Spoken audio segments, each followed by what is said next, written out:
This video is made for adult collectors. Hello Internet, I'm Roffy Offensive Recorder Offensive, that's my name, don't wear it out, and I love Transformers. I have so many that they're taking over my room, and since the boxes are 99% air, I've decided to open them up. In light of recent news, today we have the G1 Universe Optimus Prime, so if you haven't heard, Hasbro is redoing G1 again. This time I hope they'll be doing more of this, a reimagining of vintage figures on a budget-friendly scale with modern articulation. But knowing Hasbro, they're definitely just gonna keep making multi-packs, recoloring 86 and Legacy toys. Starting on the figure, he's a deluxe, so he's a bit on the smaller side, but the vintage one isn't that big either, so I think deluxe was the right move. And I've known about his accessories. Not only does he bring Optimus's guns, he also brings an Energon axe and a clear blue plastic matrix of leadership. Now onto the toy itself, his colors are more on the darker side. The red is still that classic Optimus red, but it's got something in it making it deep but vibrant, and it feels more like a red you'd see on a toy-only figure than a screen-accurate toy. But what I really want to talk about is this blue, because wow, this blue is dark as hell and I love it. Most Optimus go for a lighter color to convey how gentle he is, but I think the deeper color gives him a cooler vibe, like Japanese Sonic versus American Sonic, especially with these yellow eyes of his. And I think that's why he reminds me a lot more of this Cybertron Optimus. As for the gray, it's pretty standard, but the silver is what stands out the most. It's very pale and feels more like a white paint that's shiny, which he does not have. As for articulation, his head is on a ball joint, meaning he has full rotations and tilts. His shoulders have good movement. They go up and down and go all the way around, and with this transformation joint they can even move back.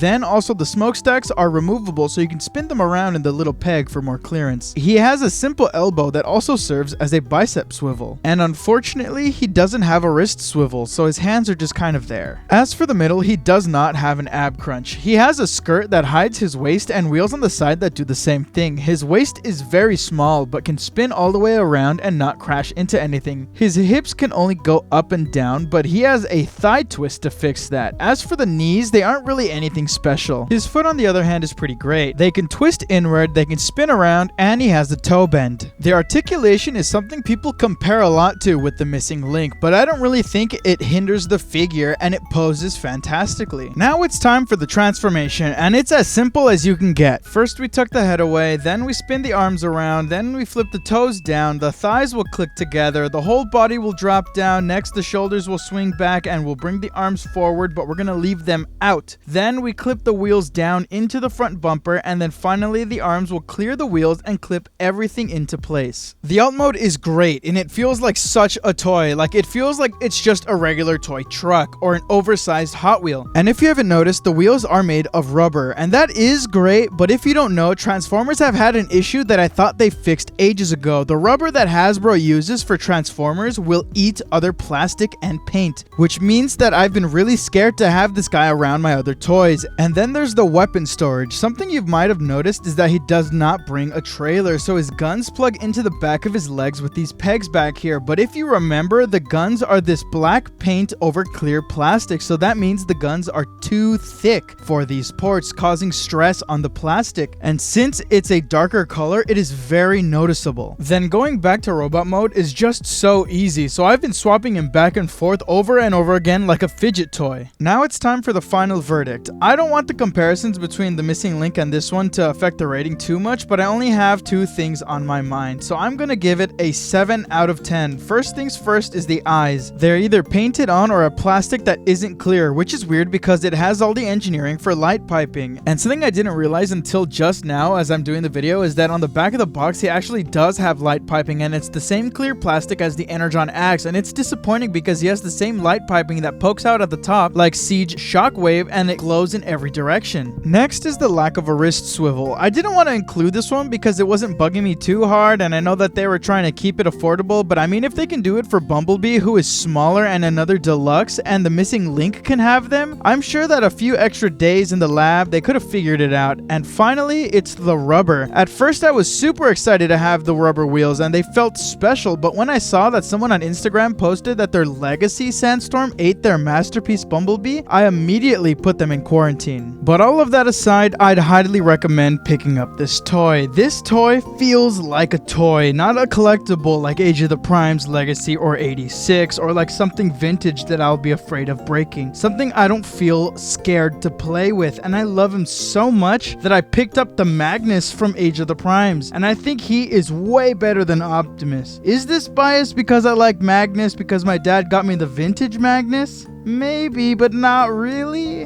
The Magnus fixes two issues I had with the Optimus. The most obvious one is the light piping. He has them and they are wonderful. And I didn't say this because it's probably just an issue with my copy of the Optimus, but his legs don't really clip in that easily and it takes a little bit of force to put them in. And this copy just transforms so smoothly, but I think the white really accentuates the gaps on the finished transformation. And before we go, while I was working on this video, they announced that they're reissuing this toy again in the Gold Lagoon deco, and I saw some unfortunate news about this toy, like the gold paint not being everywhere it should be, and that's unfortunate because only 40 of these exist worldwide, so obviously I won't be getting one. But I do have some other G1 Universe Legacy toys and some 86s I've been dying to get out of the box, but to see those you're gonna have to subscribe.